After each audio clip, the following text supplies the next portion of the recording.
Buenas tardes a los amigos del canal. Esta es la parte C de la acción de viento que estaba subida hace unos días y me mencionaron que tenía problemas de sonido. Entonces,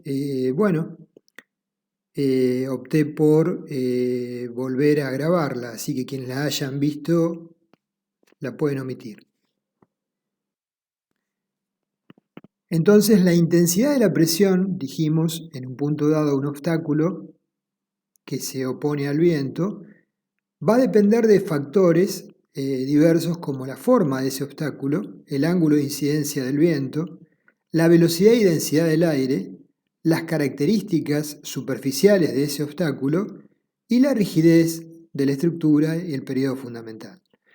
Entonces, la gama de variables que intervienen es importante y en definitiva, lo que van a terminar definiendo todas ellas, es las acciones que genera el viento sobre la estructura, que es lo que nosotros queremos evaluar, en términos de fuerzas y de deformaciones y de aceleraciones. Ya lo mencionamos en el video anterior que el nuevo reglamento presenta una diferenciación interesante entre sistemas principales resistentes a la fuerza de viento y sistemas de cerramiento, tales como correas o chapas de cerramiento. Y dijimos que esto obedece naturalmente a que a la izquierda vemos en un instante dado las distintas intensidades de viento medidas sobre una sección de dimensiones cuadradas. Ven que es muy variable la intensidad en puntos relativamente cercanos. Entonces, considerar una acción media sobre el conjunto, como vemos a la derecha, no es en absoluto irrazonable cuando la estructura tiene una superficie importante de influencia, la zona que incide el viento, sobre el elemento estructural. Ahora, si tenemos un elemento que cubre una superficie mucho menor, la falta de concordancia entre ese valor medio y los picos pueden ser relevantes. Entonces surge la necesidad de definir acciones sobre correas y chapas de cerramiento con otra gama de gráficos que lo vamos a ver en el último de los videos. En términos de nomenclatura, que lo que usa el código americano y nuestro reglamento porque se basa en el mismo, tenemos que a la izquierda vemos un corte de un edificio prismático donde a barlovento la acción del viento es QZ por G por CP. CP es el coeficiente que tiene que ver con el signo de y la intensidad. Es más 0,8, o sea, es presión positiva. A la derecha vemos a sotavento, ¿sí? El flujo del viento viene de izquierda a derecha. CP vale menos 0,5. En las paredes laterales observamos que hay valores de CP negativos, o sea que son succiones, menos 0,7 a ambos lados, tal cual pasa a sotavento. Y en un corte de la misma estructura observamos lo mismo. En la azotea es negativo, menos 0,7. En términos generales, ¿no? En nuestro país hay una gama de curvas de velocidades básicas del viento que se refieren a ráfagas de 3 segundos, ¿sí? Medidas a 10 metros sobre el terreno en zonas de categoría de exposición tipo C, con una probabilidad anual de ser superadas de 0,02. Habría que interpolar cuando estamos entre dos curvas o habría que tomarla de mayor valor. Ustedes van a ver que hay diferencias en las velocidades de esta gráfica frente a las del anterior reglamento de viento y tiene que ver con el periodo de recurrencia, entre otras cosas. Entonces vamos a plantear concretamente los diversos enfoques, el que más nos interesa, que es el procedimiento analítico, planteado en el capítulo 5 y llamado método 2. ¿Cómo es este procedimiento de diseño? Primero determinamos la velocidad básica del viento de la figura 1A. Luego determinamos el llamado factor de direccionalidad K sub D de la tabla 6. Cuando digo figura o tabla, me refiero al reglamento CIRSOC 102, 2005. Después determinamos el factor de importancia I de la tabla 1. Luego determinamos para cada dirección de viento una categoría o categorías de exposición y los coeficientes de exposición para presión dinámica QZ o QH, según corresponda de la tabla 5, que vamos a ver cómo se entra y se utiliza. En ocasiones, cuando está sobre una zona que no es llana, con lomas o escarpas, se determina el factor topográfico KZT de la figura 2. Se determina un factor de efecto de ráfaga G o GF según sea la construcción rígida o flexible. Habitualmente se utiliza G. Se determina una clasificación de cerramiento según el artículo 5.9. El paso siguiente es determinar el coeficiente de presión interna G sub CPI en función de que fuera abierta, cerrada o parcialmente cerrada. Se determinan luego los coeficientes de presión externa C sub P o GCPF. C sub P serían para sistemas principales resistentes al viento y GCPF para los sistemas de cerramiento. Y finalmente se determina la presión dinámica QZ o QH según cada uno de los elementos: pared a barlovento, faldón a barlovento, pared a sotavento, faldón a sotavento, paredes laterales, etc. En cuanto a las categorías de exposición, hay una empatía con lo que hablaba en el 102 del 82. Exposición tipo A sería el centro de grandes ciudades con una gran cantidad importante de edificios en altura. Exposición tipo B sería una zona periférica, suburbana, asociada con una categoría, una permeabilidad tipo 2, y exposición tipo del antiguo reglamento. Y exposición tipo C sería una zona sin obstrucciones, llana, donde el viento golpea sin mayores obstáculos, zona abierta, rugosidad tipo 1 del anterior reglamento. Y exposición tipo D es una nueva que aparece, que está en las acciones de nieve, hielo y viento, basadas en el Código Americano, que se refiere a zonas costeras, zonas frente al mar, ¿sí? Un edificio puede tener en sus distintas caras diferentes tipos de exposición. Por ejemplo, un edificio ubicado frente al mar, la cara frontal puede ser tipo D y las restantes caras pueden ser tipo A o tipo B. Acá hay una descripción, no los quiero aburrir con esto, lo pueden leer, de lo que es A, B, C o D, que no es ni más ni menos lo que acabamos de mencionar. Les leo la C nada más: terrenos abiertos, con obstrucciones dispersas, con alturas generalmente menores que 10 metros. Esta categoría incluye campo abierto, plano y terrenos agrícolas. Hay que tener cuidado cuando uno elige la exposición, porque con la exposición está asociada la intensidad del viento sobre esa estructura en ese lugar. Entonces, si uno evalúa como una exposición B, como una exposición A, lo que es una exposición B, o como una exposición B, lo que es una C, va a estar va a estar definiendo acciones que son menores a las que se van a presentar en realidad sobre esa estructura.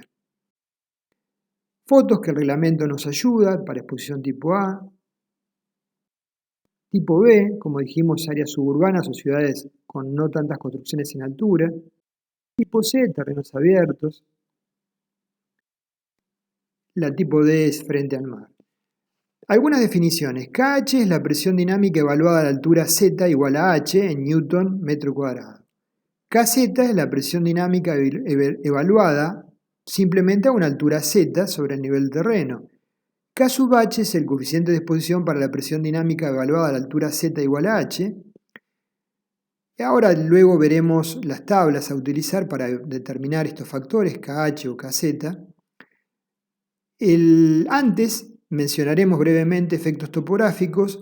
Ante fenómenos geográficos particulares como lomas, escarpas o colinas, las estructuras pueden experimentar velocidades de viento más elevadas, y esto se intenta contemplar con este factor llamado KZT, que es igual a 1 más tres coeficientes K1 por K2 por K3 al cuadrado. Entonces, la expresión de K2 y K3 la vemos y la de K1 se obtiene de la tabla que vamos a ver a continuación. Cuando el viento de los niveles inferiores se encuentra con obstáculos, como una loma, escarpa o colina, se genera una aceleración del flujo con una aceleración máxima en la cresta. Entonces, existen zonas a una cierta distancia de ese rasgo topográfico que el flujo no resulta afectado. Ese es el objetivo de plantear este coeficiente KZT. De la figura 2 se obtienen entonces el multiplicador K1, K2 y K3 en función del gráfico. No voy a profundizar en esto, lo pueden ver ustedes, es bastante sencillo. Entonces tenemos que en las tablas para evaluar KH o KZ hay una serie de definiciones y gráficos: techo a dos aguas con el muro a barlovento, ¿sí?, en la cara paralela a la arista, ¿sí?, a la cumbrera, como vemos a la izquierda. A la derecha vemos un techo a dos aguas con el viento incidente paralelo a la cumbrera. En el reglamento anterior, el primer dibujo llamamos viento según A y el segundo viento según B. Y también hay techos a una agua, donde el muro a barlovento puede ser el muro más bajo o el muro a barlovento puede ser el muro más alto. Son las cuatro alternativas básicas, sencillas, que se nos pueden presentar para entrar a ese gráfico. En la figura 3 vemos justamente esto. Observamos la nomenclatura de las acciones que vamos a determinar. Primero vemos en planta y corte un muro a dos aguas con el viento normal a la cumbrera. Abajo vemos lo que acabamos de visualizar recién, en planta y en cortes con el viento incidente normal al plano de inclinación del faldón, con la pared más baja a barlovento o más alta. Observemos las flechitas que indican si hay presiones o succiones. En el primer gráfico, cubierta 2 y 4 aguas, el único lugar donde hay alternancia eventual de presiones o succiones es en el faldón a barlovento, que según el ángulo θ puede llegar a presentar, para ángulos mayores a un cierto valor, la posibilidad de tener no solo succiones, sino también presiones, ¿sí? En general, lo más habitual es tener succiones. Por eso que tenemos el gran problema de la inadecuada evaluación de estas acciones y sobre todo la afectación de los cordones inferiores de las cabreadas fuertemente comprimidos por estas succiones que tienden al pandeo lateral de las mismas. A veces mal analizados con los software de diseño, porque fijamos puntos del cordón inferior de la cabreada que no están fijos, ¿sí?, a menos que coloquemos puntales y cruces, ¿sí?, o tornapuntas. Entonces, cuidado con esto. Con respecto al techo de un agua, vemos que existe también esta alternativa de que sean succiones, lo más frecuente, o presiones. Cuando son presiones, ojo con la combinación con cargas de nieve, porque empieza a ser relevante analizar la acción del viento junto con la nieve. Cuando es succión, no, porque se contrarrestan. Y abajo vemos la última alternativa, un techo poligonal, donde se presentan, por ejemplo, en tres ángulos, el techo, la posibilidad también que el primer faldón del lado de barlovento, abajo, en el corte, en elevación, tenemos esa chance. En las paredes laterales paralelas al flujo siempre hay succión. En las paredes de barlovento siempre hay presión y en la pared de sotavento siempre hay succión. L se llama la longitud de la estructura, ¿sí?, el ancho de la estructura, en el plano que incide el flujo de viento. Entonces, vamos a la tabla 5, coeficiente de exposición dinámica KH o KZ, donde vemos la primera columna es altura sobre el nivel del terreno en Z en metros, entre 0 y 5, 6, 7,5, 10. Luego observamos A, B, C y D. ¿Qué son? Son las exposiciones, ¿sí? Exposición tipo A, tipo B, tipo C, tipo D. ¿Y qué vemos? Caso 1 y caso 2. Caso 1 son los componentes y revestimientos y caso 2 es el sistema principal. Por eso que el caso 1 siempre tiene valores más elevados que el caso 2 para la misma situación. Por ejemplo, para 6 metros, en zona A el caso 1 es 0,68 el coeficiente y en zona A el caso 2 es 0,36. Para zonas de exposición C y D no hay diferenciación entre el 1 y el 2. ¿Sí? El coeficiente de referencia es zona C a 10 metros de altura, por eso C, el coeficiente K sub Z o K sub H para exposición C a 10 metros de altura vale justamente 1. ¿Sí? Está marcado con la flecha. O sea que entrando en esta tabla determinamos los coeficientes KH o KZ. Nosotros hemos hablado anteriormente que hay una cierta altura en la cual el valor de kz se vuelve constante. Perfiles de velocidad, de presión, de exposición kz para diferentes tipos de terrenos.